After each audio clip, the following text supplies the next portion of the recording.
নমস্কার বন্ধুরা, আজকে নিয়ে এসেছি ঝরঝরে ঝাল সুজির একটা দারুণ রেসিপি সঠিক জলের পরিমাণ সহ।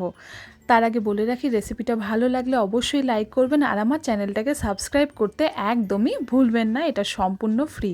আমি এখানে প্রথমে উপকরণ কী কী নিয়ে নিয়েছি দেখাচ্ছি। এখানে আমি দুটো আলু ডুমো করে কেটে নিয়েছি, গাজর নিয়েছি একটা গাজরকে কেটে নিয়েছি, চিনেবাদামকে একটু ড্রাই রোস্ট করে নিয়েছি, তার সাথেই একটা টমেটো কেটে নিয়েছি, সুজি নিয়েছি 1 কাপ। এদিকে আমি দুটো মিডিয়াম সাইজের পেঁয়াজকে কুচি করে কেটে নিয়েছি, কারি পাতা নিয়েছি এখানে আমি 6 থেকে 7টা, পুরোটা কারি পাতা লাগবে না। একটা আধ ইঞ্চির আদাকে কুচি করে কেটে নিয়েছি আর কাঁচা লঙ্কা নিয়েছি দুটো। এখানে তেল গরম হতে দিয়েছিলাম। এবার আমি বাদামগুলো, যেগুলোকে আমি ড্রাই রোস্ট করে রেখেছিলাম, সেগুলোকে আমি আগে ভেজে নিচ্ছি। আমি সাধারণত বাদাম যখন ঘরে রাখি আমি ড্রাই রোস্ট করেই রাখি, কাঁচা বাদামে অনেক সময় ছাতা পড়ে যায়। তো এবার বাদামগুলোকে আগে আমি তেলে ভেজে নিচ্ছি। ফোড়ন হিসেবে আমি এখানে কালো সর্ষে দিলাম 1 টিস্পুন। আপনারা চাইলে সাদা সর্ষেও দিতে পারেন, কিন্তু সাধারণত সুজির যে উপমা হয় সেটাতে কিন্তু কালো সর্ষেই ব্যবহার করা হয়। এবার আমি এখানে আদা কুচিটা একটু ভেজে নিচ্ছি।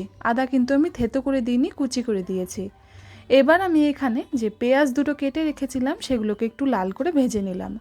পেঁয়াজটা একটু ভাজা হতেই এর মধ্যে আমি ডুমো করে কেটে রাখা আলুটা দিয়ে দিলাম। তার সাথে আমি এখানে দিয়ে দিচ্ছি গাজর।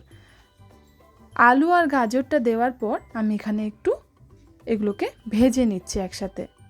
এবার এর মধ্যে দিয়ে দিলাম নুন স্বাদ অনুযায়ী। আপনারাও আপনাদের স্বাদ অনুযায়ী নুনটা ব্যবহার করবেন। যদি সাদা সুজি পছন্দ করেন তাহলে হলুদটা দেবেন না, আর যদি হলুদ দিতে চান তাহলে পরে 1/2 টিস্পুনেরও একটু কম হলুদ ব্যবহার করবেন। সুজিটা অনেক সময় অনেকে সাদা পছন্দ করেন, আবার অনেকে হলুদ সুজিও ভালোবাসেন, তাই দুটোই আমি বলে দিলাম। কারি পাতা আমি এখানে দিচ্ছি 6 থেকে 7টা বা 8টা দিলেও হবে। এখানে কারি পাতাটা দেওয়ার পর একটা খুব সুন্দর গন্ধ কিন্তু সুজিতে চলে আসে, আর তার সাথে সাথে একটা দারুণ কারি পাতার ফ্লেভারও চলে আসবে। আমি এখানে চিনি দিয়ে দিলাম 1 টিস্পুন। খুব বেশি মিষ্টি করব না, কিন্তু সামান্য একটু চিনি দিলে ঝাল সুজিটা খুব সুন্দরভাবে ব্যালেন্স হয়। এবার আমি এখানে দিয়ে দিচ্ছি টমেটো। কেটে রাখা টমেটোটা প্রথমে দিইনি, তাহলে পরে আলু আর গাজরটা সেদ্ধ হতো না। আলু গাজরটা একটু সেদ্ধ হওয়ার পরেই কিন্তু টমেটোটা আপনারা দেবেন। এবার এখানে বাদামটাও দিয়ে দিলাম। তার সাথে সাথেই আমি এখানে 1 কাপ মতন সুজি দিলাম, যেটা আমি রেখেছিলাম। এবার সুজিটা দিয়েই কিন্তু মিডিয়াম আঁচে রাখবেন, আঁচটাকে লো করবেন না। এবার মেলাতে থাকবেন একদম সুন্দর করে, না হলে পরে কিন্তু সুজিটা ভাজা ভাজা না হলে এটা গুটি হয়ে যাবে বা লাম্পস পড়ে যাবে। এবার আমি এখানে গরম জল ব্যবহার করেছি 1/3 কাপ। যখন জলটা দেবেন মনে রাখবেন যেন জলটা গরম জল দেবেন, ঠান্ডা জল কিন্তু দেবেন না। এবার জলটা দেওয়ার সাথে সাথেই মেলানো শুরু করবেন। ঠান্ডা জল দিলে পরে কিন্তু সুজিটা দলা হয়ে যাবে, ভালো মতন ঝরঝরে তৈরি হবে না। গরম জলটা দিলে পরে খুব সুন্দরভাবে সুজিটা আমাদের এখানে ক্রিস্পি আর ঝরঝরে থাকবে। এবার জলটাকে দেওয়ার পর আমি মিডিয়াম আঁচে ভালো করে মিলিয়ে নিচ্ছি। জলটা দেওয়ার পর কিন্তু আর অপেক্ষা করবেন না, সঙ্গে সঙ্গে মেলাতে শুরু করে দিতে হবে।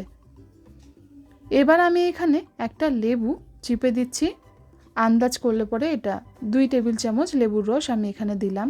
লেবুর রসটা কিন্তু অবশ্যই দিতে হবে। লেবুর রসটা দিলে ঝাল সুজিতে একটা খুব সুন্দর ফ্লেভার চলে আসে, একটা টক ঝাল মিষ্টি ব্যাপার থাকে, যেটা খাওয়ার সময় কিন্তু খুব ভালো লাগে।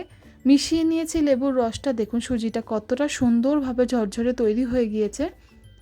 আমি নিজেও যখন খেলাম আমার কিন্তু খুব ভালো লেগেছে। এভাবে সুজিটা আপনারাও করে দেখতে পারেন, আশা করি বাড়িতে সবার ভালো লাগবে।